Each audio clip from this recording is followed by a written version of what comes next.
I'm very excited to talk to Ashley Lynn Priore today.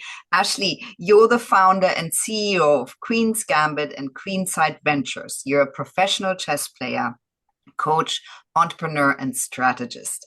And with Queen's Gambit, you address the diversity and inclusivity gap within the chess world. And with Queenside Ventures, you consult firms by leveraging the game of chess to teach strategic thinking and decision making skills. So tell us a bit more about yourself and how you got to where you are today. Yeah, well, first, thank you so much for having me on. I'm so excited to connect, and I love any platform that highlights women's stories and can inspire more young women to get engaged, whether that be civically, be engaged in entrepreneurship, or whatever that might look like. I played competitive chess for about 10 years. So I first learned how to play when I was 4.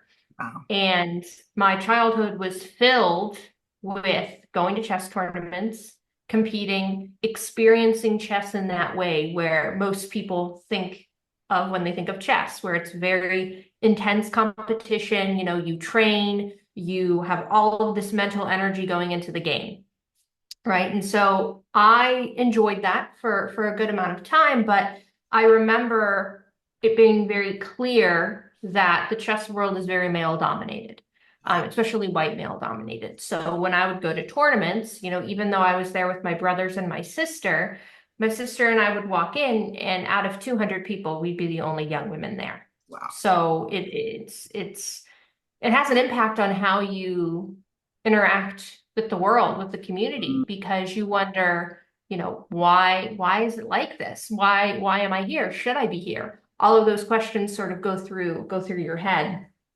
And I remember saying to myself, something needs to change. How do we not only inspire more young women to get involved in chess, but really understand why they feel like they can't get involved in the first place? So I started going out and teaching in my community in Pittsburgh, Pennsylvania, and I noticed a very similar track record with all of the sites I was teaching at, which was parents signed their sons up for chess, but they didn't sign up their daughters. Mm. It would always be the sons being signed up. And that was because parents, when I would ask them, they'd say, well, we just didn't think our daughter would be interested. Or we just viewed it as more of a male game or male sport. Mm. So that was that big problem. How do we change that? How do we make sure that young women can sign up? And so we would start to host classes where it was just for women and girls, or we would make sure that we talked to the families and said, hey, I think this is something that your daughter might be interested in.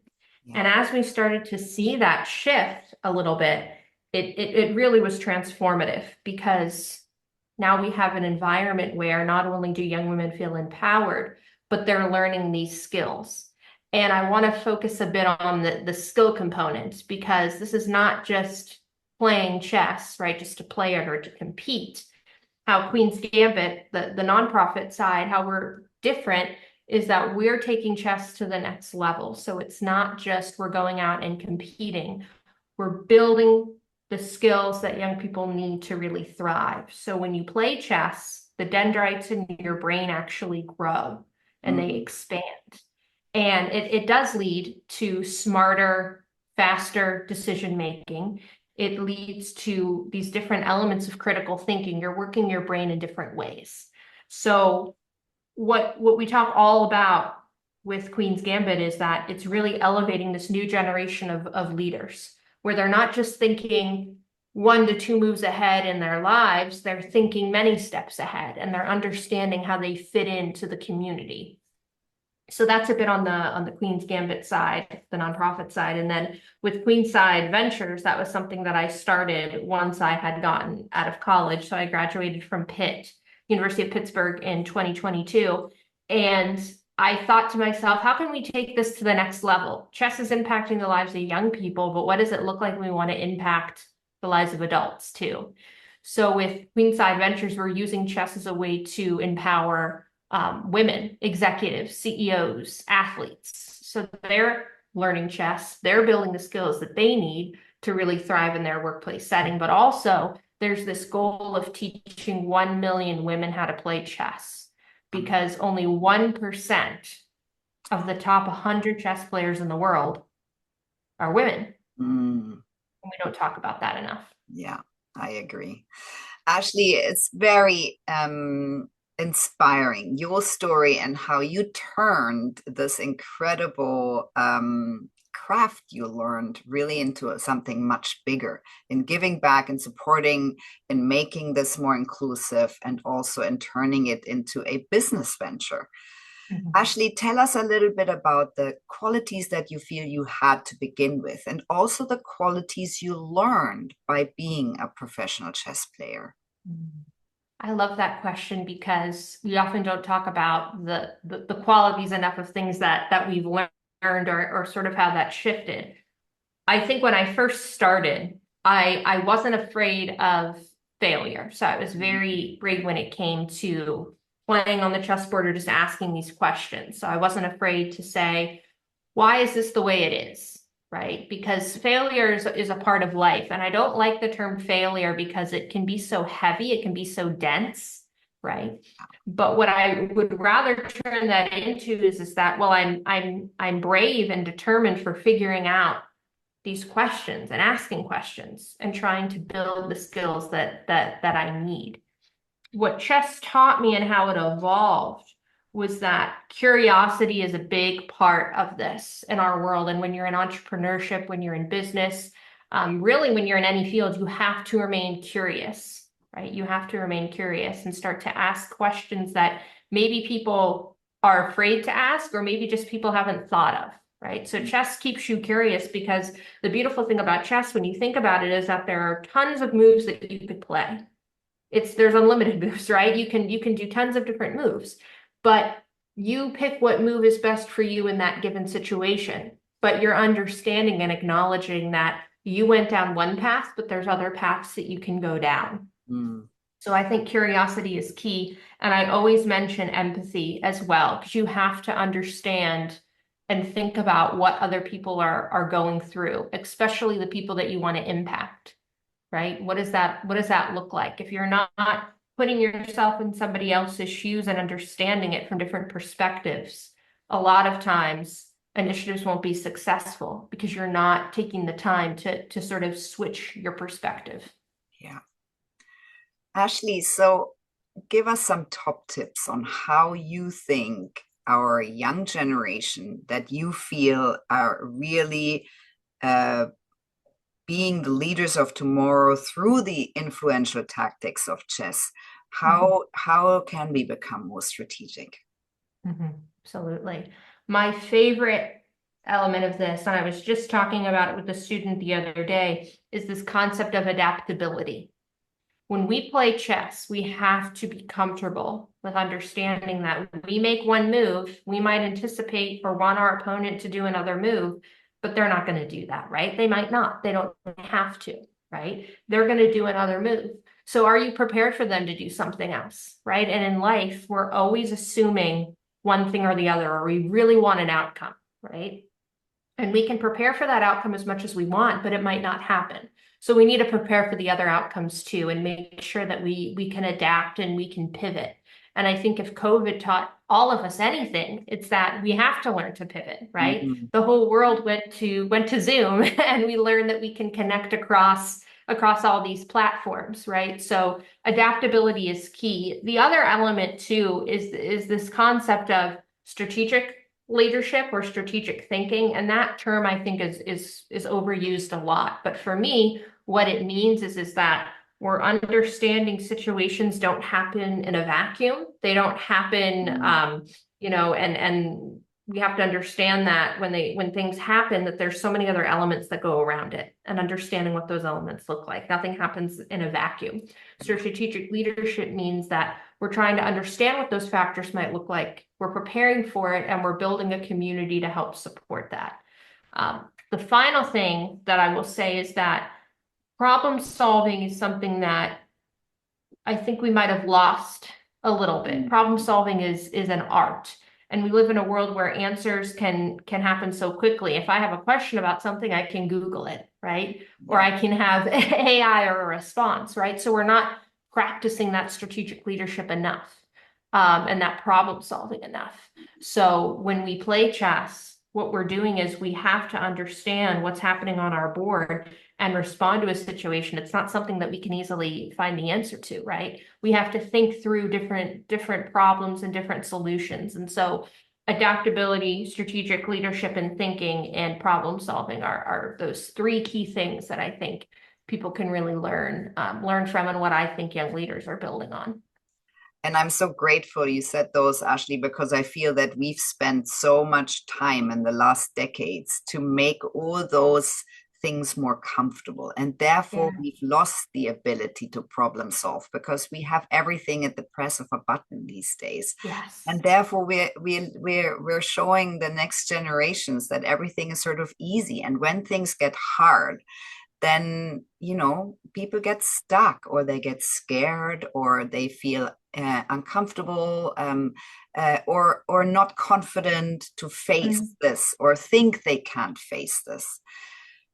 So what would you say with your Queenside Ventures? What type of businesses do you support? How does working with you change a company's outlook? Tell us a bit more about your business side of things.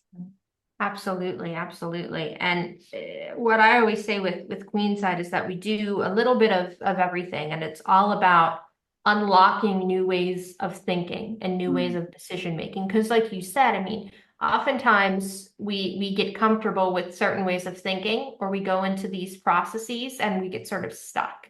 And so you have to start to become uncomfortable, and uncomfortable in the comfortable, right? And so what we do at Queenside is there's a couple of different avenues, but the one that I love to talk about because I think it can resonate with the most people is that we work with a lot of sports teams and mm, agencies. mhm, And we work with athletes, they could be rookies or they could be vets. And we want them to really understand that they are going to be this prominent athlete for a significant amount of time, but there's also something that's going to happen after that. How can they prepare what's going to happen once they retire? mm, Or what if they get injured and they can't play again, right? They need to start asking these questions, and those are uncomfortable questions to be faced with, right? When that sport is your entire life. But what we do is we use chess as a way to help them think through some different possibilities in their lives, but also help them with their own game and their own craft, because adaptability or problem solving, anything that we talked about earlier, applies to the skills that you need to thrive in any sport. And what I say is so amazing about chess, and what we try to highlight at Queenside, is that, chess in itself is a sport. It is categorized by the International Olympic Committee as a sport itself. mm. But it's one of the few sports that can actually help other sports and can help other athletes because of the tools that it teaches. Yeah. So we have the sports side and the athlete side. The other side is we do a lot around branding and marketing and what I like to call public engagement. Most people call it community relations, but I call it public engagement because it truly is, you're engaging communities. You're trying to bring them into your work. And what chess allows us to do is create new ways of thinking. And so when you talk about branding or you talk about marketing, you have to find a new and innovative way of doing something, right? Because so often there's so many organizations out there, there's so many things that people see on social media or on their websites or whatever that might look like. And so what we're doing is taking a different approach and thinking as chess players, right? Mhm. Most people think about it as that they're so involved in all the work that they're doing and that they might know it really well, but sometimes the public doesn't know exactly what you're doing, right? And so what we're all about is a new way of thinking about the branding, and so we can work with nonprofits or other organizations. And I encourage people to think about consulting as an interesting field and something that you might want to get into, because you're working with a whole breadth of organizations. You're not just in one sector, right? You're doing so many different things. And I think it's one of the few areas where you can get involved with a nonprofit. You can get involved with a Fortune 500 company. you can get involved with just an individual, right? And you can advise and support. And every day is a little bit exciting because you don't know what problem you're trying to solve that day. Yeah, I love that, Ashley, because you are helping people and organizations explore their possibilities beyond their current reality or current Mhm. imagination. And I love that. And that's very Mhm. powerful. Ashley, what would you say are the challenges that you face with all the things that you do? Mhm. Absolutely. I think that there's a couple, when I would play competitive chess when I was younger, I was so focused on achieving, at that point it was a win, right? When you're playing chess, you want to achieve a checkmate, right? And there's different ways that you can get to a checkmate, but at the end you want to achieve the success or the result, or in consulting we call it, the deliverable. What are people paying you to do? Mm, And I think sometimes we're so focused on that end goal that we miss all of the things that we're learning along the way. yeah. And so what I'm trying to do, especially, this year is to take a step back and try to understand more of the journey of how did we achieve this deliverable, or how did we achieve this win or this success? It can be very hard because we're so focused on a checklist, right? And I think that's in so many fields, right? So taking a moment to experience that win, but looking back and reflecting, how did I get there? That's on the consulting side. On the nonprofit side, what I think so many people struggle with, and it's especially true here in Pittsburgh, Pennsylvania, because we have so many nonprofits, is the funding aspect. Mm, It can be hard to continue to get funding for certain programs. And it's not that there's not necessarily money out there, it's just that there's so many organizations competing for those funds. And so what I often tell people is that, be prepared when you get into the nonprofit space to really try to pitch yourself and why your organization is important, and realize it's going to take some time to get funding or to get those donations, right? I always say that's a huge challenge with any nonprofit organization. yeah, it is. And I've been in that world for a long time, and it is really the hardest job I've ever done. Hmm. Ashley, how do you feel that your experience in the chess world has informed your leadership style? What is your leadership style, and how have you Hmm. developed it over the years? I love that question because I feel like we don't ask young people as much anymore what their leadership styles are. And so when you get to a certain age, you sort of have to rethink, like, oh, what are the leadership styles? Did we learn those? What do those look like, right? I always say that you know, I tend to lead very empathetically and with a strategic line in mind. And so I used to say, oh, I'm a strategic type of leader, I'm a transformative leader. But I've sort of combined the two things because you have to think about the empathy aspect, like I mentioned earlier. Chess made me always understand what each piece is doing, what role it plays on the chessboard, and that is equal to, what role does each community member play or each community organization? How do they interact with each other? How do they challenge each other?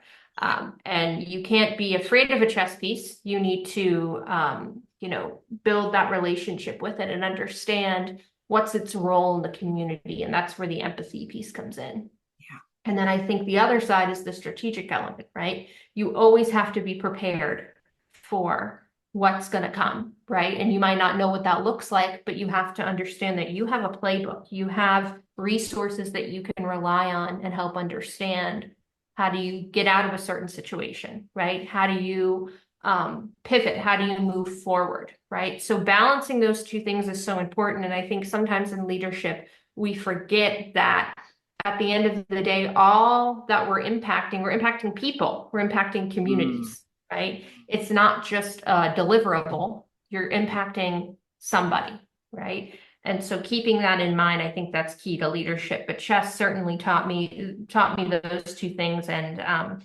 anytime I look at a chessboard, I don't see necessarily pieces. I see elements of a community and how they interact with each other and what that means. what a beautiful way to put it, Ashley. So, what do you feel? How has the chess world changed with being more inclusive, with more girls and women in it, potentially people from different backgrounds? Mm. Yeah, we've come far, and I think there's still a lot of work that we need to do. But what we found is that it's just so much more beautiful to walk into a tournament or walk into a chess space and see so many people from so many different backgrounds, Mm, and not just one type of gender, right? Because in the past it would just be mostly men, and clubs or other classes would mostly be men. And now we're seeing a shift, right? But we're seeing young people um, thrive in those inclusive settings and really just feel so empowered that they're learning from people who come from different backgrounds than they do, mm, right? We've seen an increase in the number of memberships. US Chess is our big governing body in the United States, and then there's the International Chess Federation.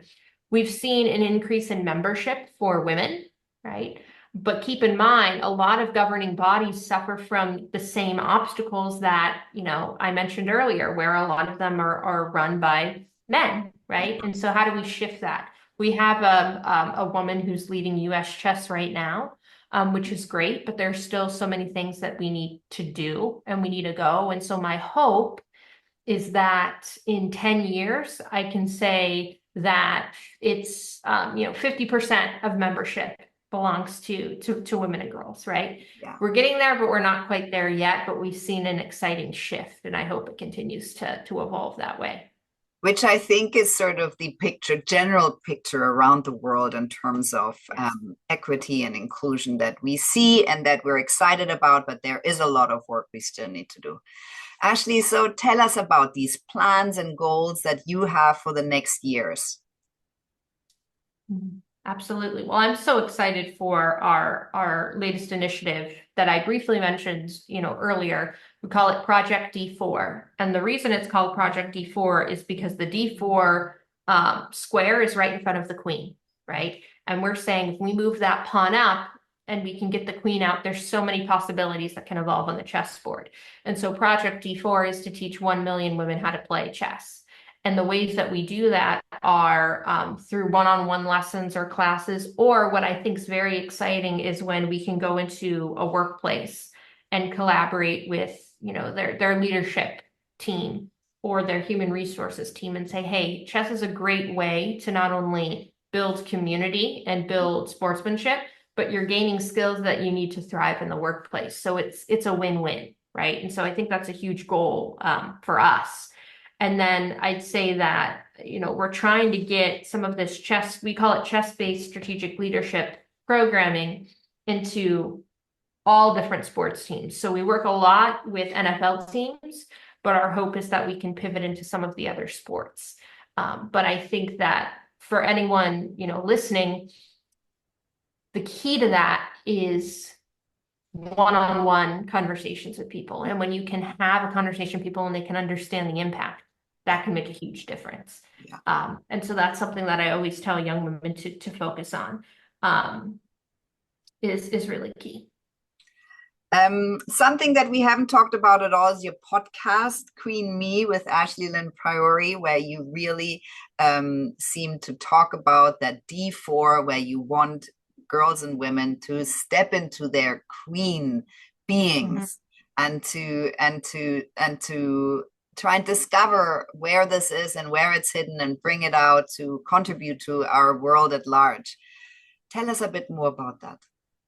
Yeah, it's funny. The podcast started in 2020 during COVID, and I would interview, typically it would be women, to sort of understand their story, because a lot of young people just got frustrated during COVID. They had to go to school online, right? They weren't interacting in person with people. Internships were so limited. And I say internships during COVID are so different because you're not getting that hands-on experience. Absolutely.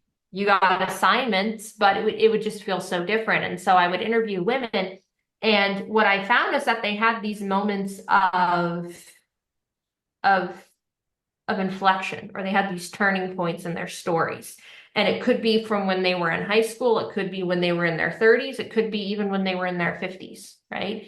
And they said those moments were really turning points in their lives. And what I talk a lot about is when a pawn reaches the other side of the board in our chess game, when it reaches the other side of the board, you can get back any piece you want. Mm. You can get a knight, a bishop, a rook, or more often than not, people say, I want the queen back. And they have this phrase, they say, queen me, give me my, give me a queen. And for them, it's this moment of transformation because a pawn develops into a queen. Mm. And what I love when we're having these conversations with people is what's the moment that they felt like they evolved, right? What's the moment that they transformed? Yeah. And it's fascinating to think about because sometimes people don't think of their stories in that way. And then when they realize it, they're like, oh, wow, that was such a transformative moment for me, right? So I encourage everyone to sort of think in that way. And the question we always ask on the show is, how do you unleash your inner queen, or what does that look like? How do you keep building those skills? And the answers have been really fascinating because I think when we talk about the queen itself, it can scare people because the queen itself is so powerful. And sometimes people don't want to be seen as that powerful. But at the end of the day, they realize that they actually are, right? So it's really fun to talk with people on there and really understand what was their moment of transformation. Actually, I love that you unpack those conditionings with the people on your show and to make them step into their power when really we were conditioned to potentially keep ourselves small. And that is changing and that is exciting. But as we said, there is quite a bit of work to do. So what takeaway would you like people to have from listening to your story? I think that we all see a problem or an obstacle throughout our lives, right? It could be on a day-to-day basis, we see something that just doesn't feel right or set right, or we might have, experience where it really impacted us and we want it to change, right? And most people don't take action on those moments, or they say to themselves, there's nothing that I can do, right? And I want to take a moment to acknowledge that, United States, our candidate for president, Kamala Harris, said something very similar, right? She said, her mom would often tell her when she was upset about something, well, what are you going to do about it, right? What are you going to do? Because you can complain about it, or you can create change. And so what I want anyone listening to think about is, what is something in their lives that really frustrated them or they felt like they couldn't change? And can they change it? What are they going to do about it, right? What is going to be the response to it, right? Because I could have in the chess community just said, okay, chess is very male dominated. That's the way it is, right? It could have gone that path, or I could have said, well, let's think about how we can change it because we know the impact that chess can have, right? So I want people to think about what can they do about it? What's going to be that moment for them where they're going to create a change? And it's scary to think about. It's scary to talk about, but I think we need to do it in order to, to have a better place for not just ourselves, but for our future generations. Yeah.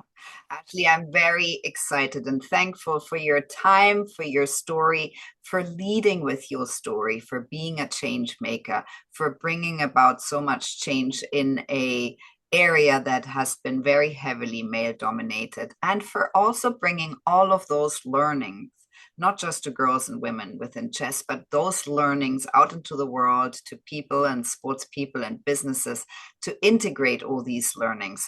And I would like to really get everyone who's listening to donate to the D4 project within Queens Gambit, because that is a big vision. I'm very grateful for you to show this big vision to reach 1 million women.